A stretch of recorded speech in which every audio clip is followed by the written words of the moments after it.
Sometimes you feel missed, unheard, overlooked, and unseen. I'm going to show you how to never let that happen to you again.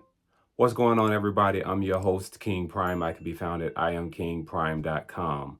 Here at the Modern Kings podcast, we have one mission. That is to help you look good, help you make money, and to help you to stay fit. Consider today's episode more of a bonus. This is something that I felt compelled to do based on a few interactions that I've had, and I thought it'd be good to share these things with you all. I have a few personal mantras or personal statements that have served me well over time. And one of those statements or mindsets is to be default aggressive. You may have just painted a picture when you thought of default aggression.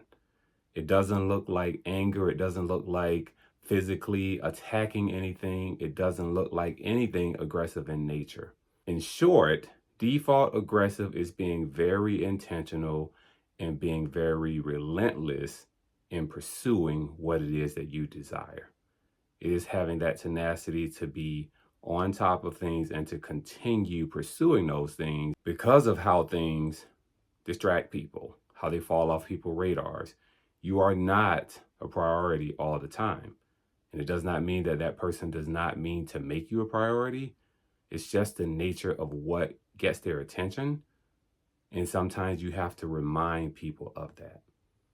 I have two examples that recently happened over the past couple of days of where default aggression came into play.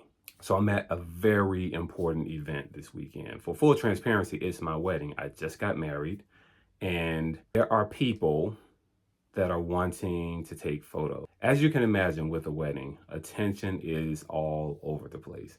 Fun is in the air, excitement is in the air, a little bit of chaos is in the air. And I had a very, very, very close relative to ask me for a photo with me and my wife. And I said, sure, absolutely, give me a moment. So I approached my wife, and she was very preoccupied with serving someone.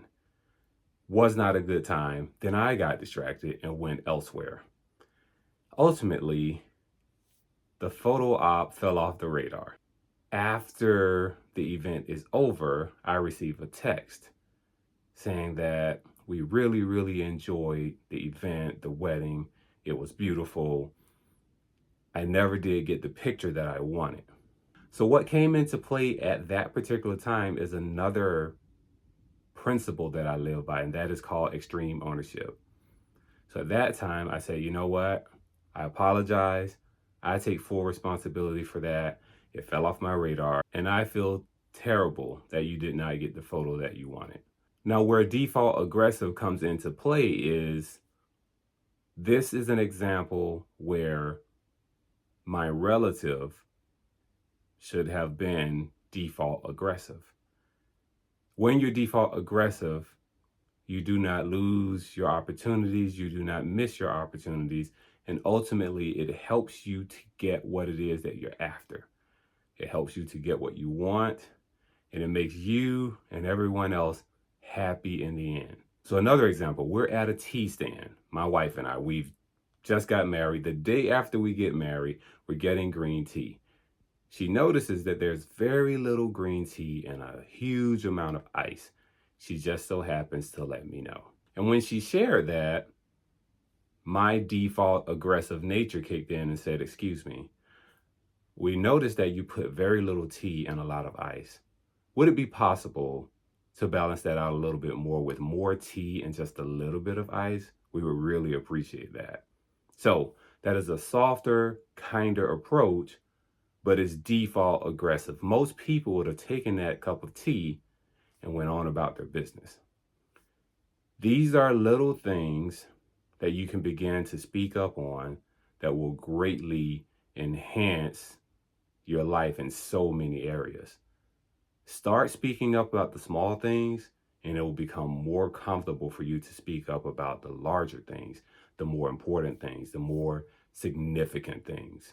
Default aggressive can be intentional. You can phrase it as being on purpose, any of those things. But I will tell you that default aggressive is person dependent. It is a very personal thing based on your experiences and your comfort level. But I will say it is not worth you sitting on the sidelines and not getting what it is that you deserve and desire. There also has to be a level of importance for you. How important is this thing to you? Scale of 1 to 10. If it's a 3 or above, I say be default aggressive. If it's a 7 or above, be a little extra default aggressive. Anything below 3, you probably can let it go. So what do? You start small by being a little uncomfortable in those situations. And the more you are a little uncomfortable, you become more comfortable with what people consider uncomfortable. You don't always have to accept things the way that they are. Remember, you're not doing anything wrong by speaking up for yourself and communicating what it is that you desire. If you know someone that could benefit from being default aggressive, or maybe it's you, send this video to them, rewatch this video, take a few notes, practice it, try it on someone. Go into a store and ask for something that's a little reasonable and just see how much people will lean into you and assist you with your desires. Because ultimately, it is my belief that people naturally and ultimately want to help other people. So turn on your default aggressive switch. I appreciate you. Thank you for being here. I would really appreciate a thumbs up of this video. This is the currency that keeps this particular channel going and helping men and women like you to rise up and become better people. And before I go, let me leave you with a quote. The way to bring about change is to be proactive and active. That quote is by Octavia Spencer. Follow me on YouTube at King Prime. That is the @ symbol King Prime. Follow me on Instagram at Iam.KingPrime. Thank you for being here again. We'll see you in the next video. And until then, look your best, do your best, and be your best.